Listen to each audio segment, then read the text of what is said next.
우리 성도님들께 먼저 감사의 인사를 드리면서 설교를 시작할까 합니다. 함께 기도해 주셔서 저희 미얀마 단기 선교팀이 무사히 잘 다녀왔습니다. 화요일 날 조금 예정보다는 늦게 도착했지만 그래도 은혜 가운데 무사히 도착할 수 있어서 감사드립니다. 자세한 내용들은 오늘 오후에 저희들이 함께 보고 예배를 드리면서 은혜를 나누는 시간 가지도록 하겠습니다. 오늘은 저희들이 광복 기념주일로 함께 지키고 있습니다. 이제 이틀 뒤면 저희들이 8.15 광복을 맞은 지도 72주년이 되어집니다.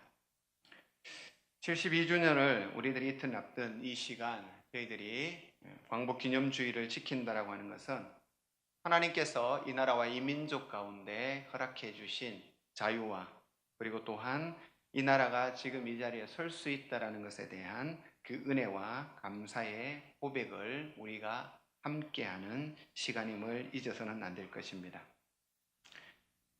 72년 전 하나님의 은혜로 36년간의 일제의 식민지 그 아픔의 역사 속에서 우리 민족은 살았지만 거기에서 자유를 얻고 그리고 또한 나라를 빼앗긴 서러움과 아픔 속에서 독립의 그러한 몸부림을 치면서 살았던 아픈 기억을 우리 민족은 안고 살아갑니다.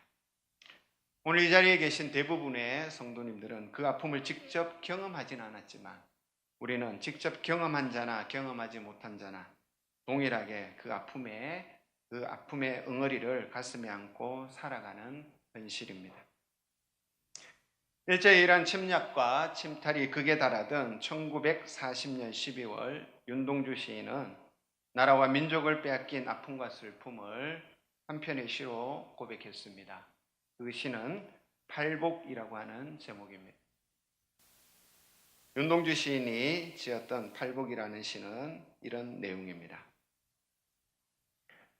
슬퍼하는 자는 복이 있나니 슬퍼하는 자는 복이 있나니 슬퍼하는 자는 복이 있나니 슬퍼하는 자는 복이 있나니 슬퍼하는 자는 복이 있나니 슬퍼하는 자는 복이 있나니 슬퍼하는 자는 복이 있나니 슬퍼하는 자는 복이 있나니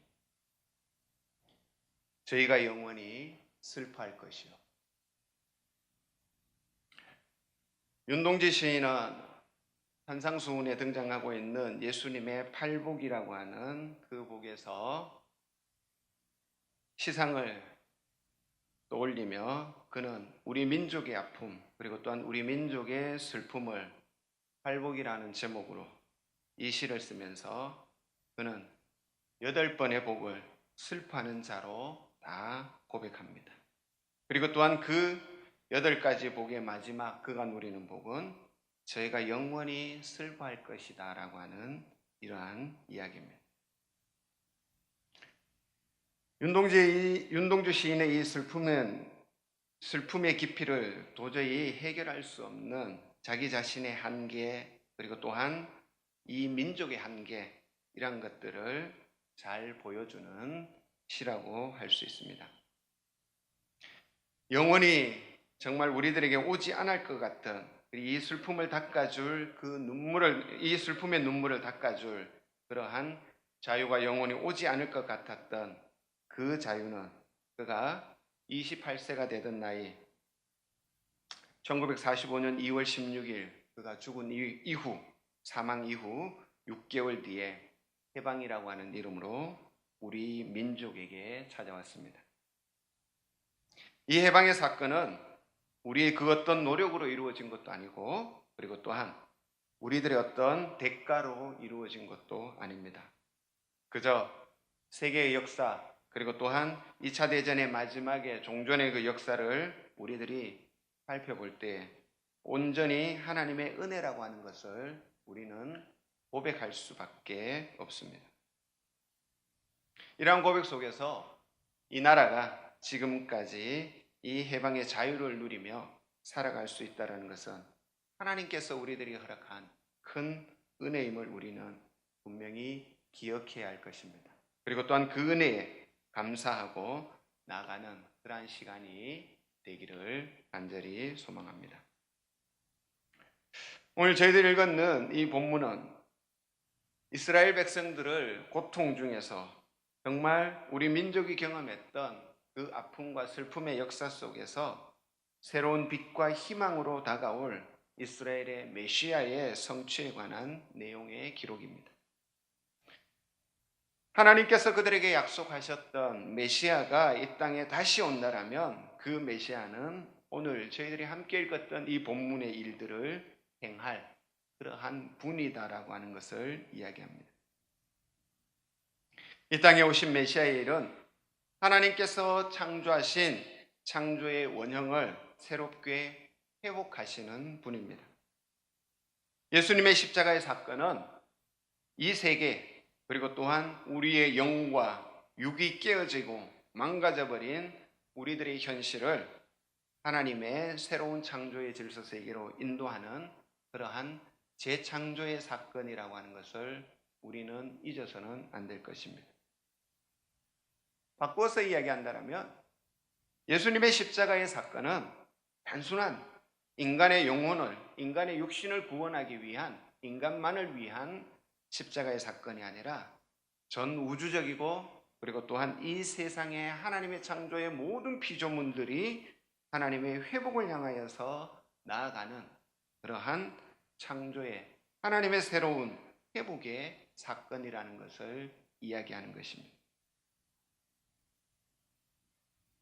오늘 이러한 관점에서 오늘 우리들이 이 본문을 살펴볼 때에 하나님께서 보내주시는 메시아, 즉 예수 그리스도를 통하여서 우리는 오늘 이 시대에 무엇을 회복해야 될까요?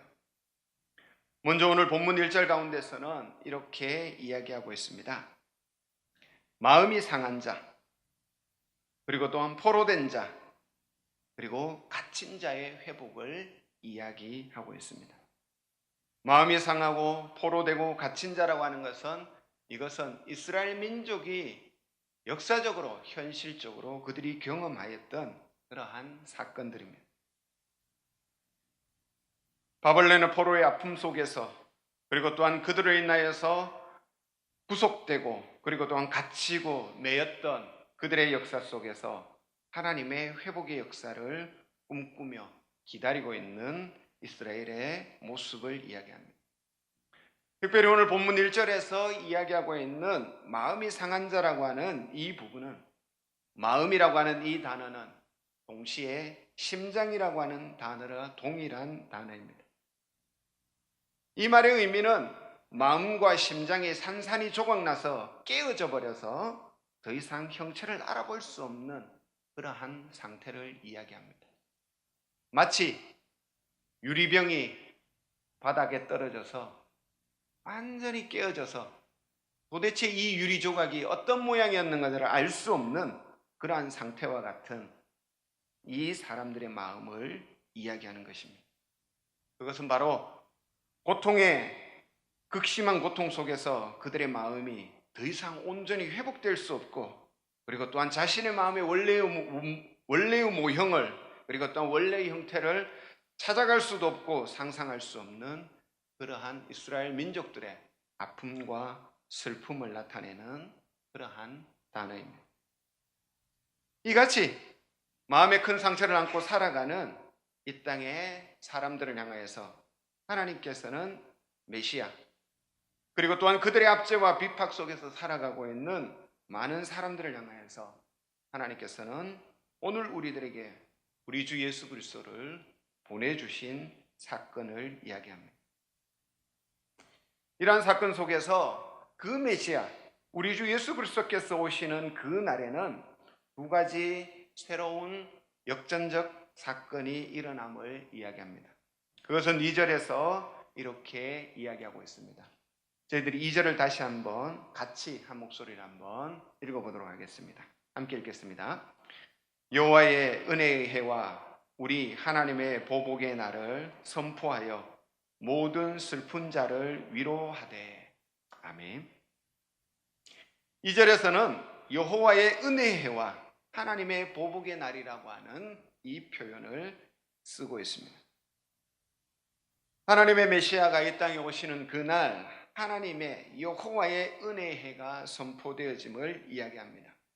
여호와의 은혜의 해라고 하는 이 말을 원어를 직역한다라고 하면 여호와 하나님께 연락되어진 해, 이러한 표현입니다. 하나님께 드려진 해라고 하는 것입니다. 이 말은 구약에 나타나고 있는 율법 속에 등장하는 희년을 간접적으로 표현해 주는 단어입니다. 희년이라고 하는 것은 이스라엘 백성들에게 있어서 안식년이 7번 되어지는 그러한 다음에 나타나는 희년입니다. 50년마다 한 번씩 그들에게 돌아오고, 그리고 또한 이 희년에는 그들에게 잃어버렸던 모든 것들이 새롭게 회복되어지는 시간입니다. 빚을 탕감해주고, 그리고 또한 노예로 팔려갔던 자들에게 자유를 허락해주고, 가난 때문에 자신의 조상들에게 물려받은 그 기업에 팔렸던 토지를 새롭게 돌려받는 그러한 회복의 시간입니다. 여호와의 은혜의 해라고 하는 것은 오늘 우리들에게 있어서 우리들은 이 희년을 지키면서 살아가지는 않습니다. 그러나 하나님의 영원한 희년이라고 할 수 있는 하나님의 마지막 재림의 그 순간에 여호와의 은혜의 해가 우리들에게도 동일하게 선포되어질 것입니다. 하나님의 그 은혜의 해가 선포되어지는 그 영원한 희년의 날에는 인간의 타락해버린 그러한 모습 속에, 그리고 또한 깨어지고 우리들에게 이 땅을 살아가면서 우리들이 이 땅의 삶을 위하여서 팔아버린 우리들의 양심과 마음과 우리들의 육체와, 그리고 또한 우리들의 삶의 모든 것들을 하나님께서 창조해 주셨던 원래의 모습으로 새롭게 회복하는 회복의 시간을 우리들에게 함께 이야기합니다. 그리고 또한 이 절에서는 메시아가 오셔서 나타나는 두 번째 모습으로서의 그 모습은 바로 여호와의 보복의 날이라고 하는 것입니다. 보복의 날이라고 하는 것은 복수의 날, 원수에게 복수를 갚는다라고 하는 의미입니다. 하나님께서 우리들을 향하여 압제하고, 그리고 또한 우리들의 아픔과 그리고 또한 슬픔을 채워주게 하는 그러한 어둠의 세력들을 향한 하나님의 보복의 날이 있다라는 것을 우리들에게 말씀하십니다. 이 여호와의 은혜의 날과 여호와의 보복의 날이라고 하는 이 두 표현을 통해서 우리들이 분명히 발견할 수 있는 것이 하나가 있습니다. 그것은 바로 앞에 여호와의라고 하는 단어입니다. 바꾸어서 본다면 우리에게 주어지는 은혜도, 그리고 또한 우리들이 할 수 있는 보복이라고 하는 원수를 갚는 것도, 그것은 우리의 은혜, 인간의 은혜, 나의 원수, 그리고 또한 나의 보복이 아니라 하나님의 은혜와 하나님의 보복이라고 하는 표현입니다. 은혜와 보복은 우리들의 손에 달린 것이 아니라 전적으로 하나님에게 달려있다는 것을 오늘 이 2절을 통하여서 우리들에게 다시 한번 보여주고 있습니다. 1절과 2절을 함께 연결해서 우리들이 생각해 본다면 마음이 상하고, 그리고 또한 묶이고, 그리고 또한 갇혀진 그들에게 그들이 가지고 있는 마음속에 살아가진 깨어진 그 마음으로 그들이 품을 수 있는 것은 무엇이겠습니까? 조금의 희망도, 그리고 또한 조금의 어떠한 내일도 꿈꿀 수 없는 그들에게 쌓여가는 것은 무엇이겠습니까? 그것은 원망이며, 그리고 또한 그것은 저주이며 미움이며 한탄이며, 서로와 서로의 마음을, 그리고 또한 서로와 서로의 모습을 핥히며 서로의 마음에 생채기를 내며, 그리고 또한 그 속에서 살아가는 그러한 아픔의 역사일 수밖에 없습니다. 이러한 아픔의 역사 속에 하나님께서는 은혜의 해를 허락하여 주시고, 그리고 또한 보복의 날을 허락하신다라는, 이 은혜와 보복은 그 주체가 우리 인간이 아니라, 깨어진 마음을 가진 사람이 아니라, 그리고 또한 얽매였던 사람, 그리고 또한 구속되어지고 갇혀진 사람이 아니라, 슬픔 속에 잠겨있는 사람이 아니라, 이 모든 것들을 회복케 하시는 하나님이 은혜의 해의 주체이며, 그리고 또한 원수의 보복의 주체라고 하는 것을 우리들에게 선포하고 있습니다. 이러한 모든 슬픔 위에 하나님께서 회복을 허락하시는 하나님의 은혜를 이야기하고 있습니다. 2절의 마지막에는 이렇게 이야기합니다. 모든 슬픈 자를 위로하되라고 표현하고 있습니다. 슬픈 자라고 하는 이 말은 구약에 등장하고 있는 아담의 아들이라고 해서 아벨이라고 하는 이 이름과 동일한 단어입니다. 슬픈 자라고 하는 이 원형의 단어 아벨이라고 하는 이 단어는 사람이 죽거나 극심히 힘든 절망적 상태에 놓여 있는 그러한 상태의 우리 감정을 나타낼 때에 아벨이라고 하는 단어를 씁니다. 이 말은 모든 슬픈 자를 위로한다라는 것은 그들의 마음이 앞에서 1절에서 이야기했던 마음이 상한 자처럼 마음이 심장이 그리고 그들의 모든 것들이 깨어져서 더 이상 회복될 수 없는 그러한 형체를 알아볼 수 없는 그러한 사람처럼 되어버린 그들의 현실, 극심한 절망과 고통 속에서 자신의 마음의 감정을 더 이상 어떻게 주체할 수 없는 그러한 슬픔에 빠져 있는 그러한 사람들을 이야기합니다. 이 슬픔은 자신의 힘과 노력으로 도저히 극복할 수 없는 슬픔입니다. 그리고 어떠한 상황에서도 이것이 회복될 수 없는 그러한 슬픔을 이야기합니다. 이는 인간의 연약함과 우리들의 부족함 그리고 또한 우리들의 한계를 보여주는 표현이기도 합니다. 마태복음 5장 4절에는 팔복을 통하여서 예수님께서 이렇게 기록하고 있습니다. 애통하는 자는 복이 있나니 그들이 위로를 받을 것이며 마태복음 5장 4절에서 애통이라고 하는 이 말은 사람들이 살아가면서 경험하는 애통은 모든 사람들이 경험하는 애통 속에 복이 있다라고 하는 것이 결코 아닙니다. 이 애통이라고 하는 단어 역시 슬픔이라는 단어와 비슷하게 아벨이라고 하는 단어와 비슷한 의미를 가지고 있습니다. 비탄에 잠겨있는 그러한 심정을 이야기합니다. 여기서 비탄이라고 하는 것은 슬픔의 극한을 이야기하며 그리고 또한 그 슬픔의 극한으로서 우리들이 더 이상 어떻게 할 수 없는 인간 한계의 상황을 함께 이야기하고 있는 것입니다. 이사야서 61장 2절에서 등장하고 있는 슬픈 자와 동일한 의미의 애통을 이야기하는 것입니다. 우리는 이 땅을 살아가며 오늘 우리들은 많은 상황들 속에서 슬퍼하고 애통하는 사람의 모습으로 살아가기도 합니다.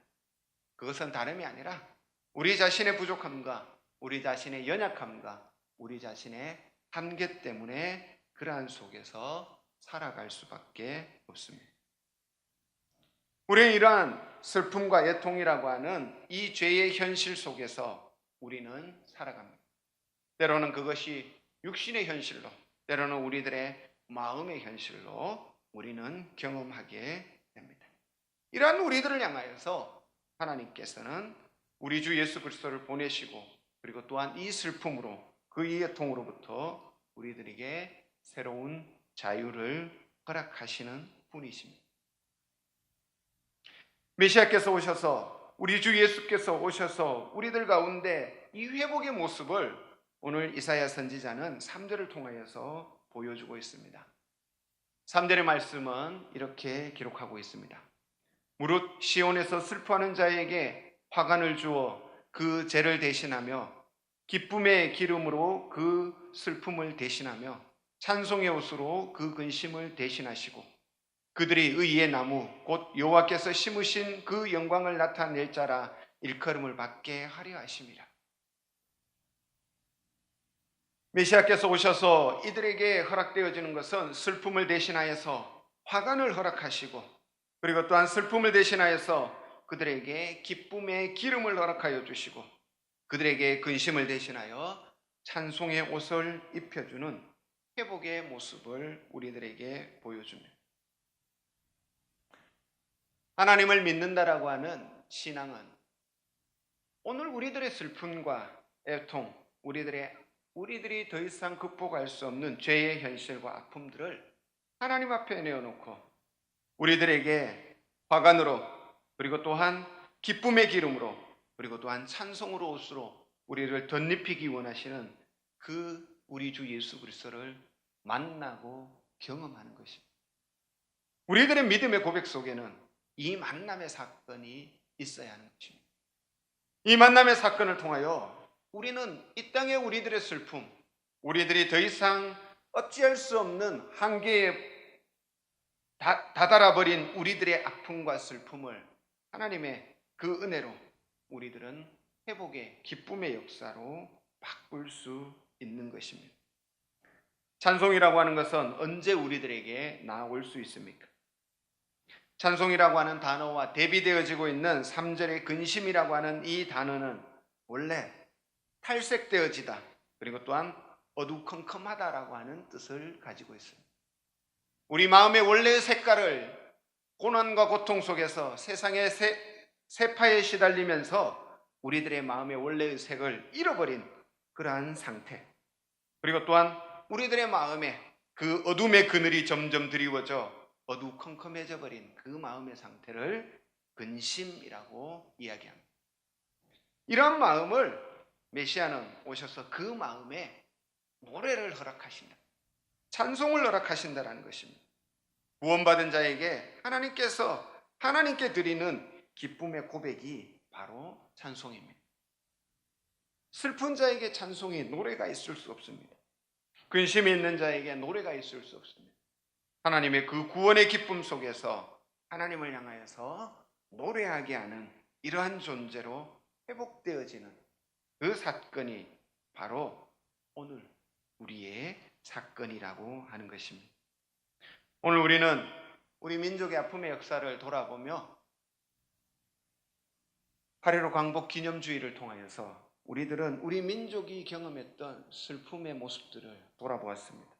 그리고 또한 이스라엘 백성들이 경험했던 바벨론 포로기의 자기 민족의 아픔의 역사, 그리고 또한 그 슬픔을 함께 돌아보며 오늘 이 시대를 살아가고 있는 우리 자신의 슬픔을 함께 비추어 보았습니다. 우리는 오늘 이 광복 기념주의를 통하여서 하나님께서 허락해 주시는 자유라고 하는 것은 우리들의 육신이 어디든지 갈 수 있고 잃어버린 나라의 권력을 회복하는 것으로 만족되어지는 그러한 자유가 아니라 하나님의 잃어버렸던, 하나님께서 창조해 주셨던 우리의 마음의 심령과 그리고 또한 우리의 원래의 모형을 회복하는 사건이라는 것을 우리들은 결코 잊어서는 안 될 것입니다. 오늘 우리들은 하나님께서 주시는 기쁨을 통하여서 우리들의 탈색되어져 버린, 그리고 또한 어둠이 드리워져 버린 우리들의 마음속에 하나님의 구원의 기쁨으로 채우고, 그리고 또한 그 기쁨으로 여호와 하나님을 찬양하며 나가는 우리 성도님들 될 수 있기를 간절히 소망합니다.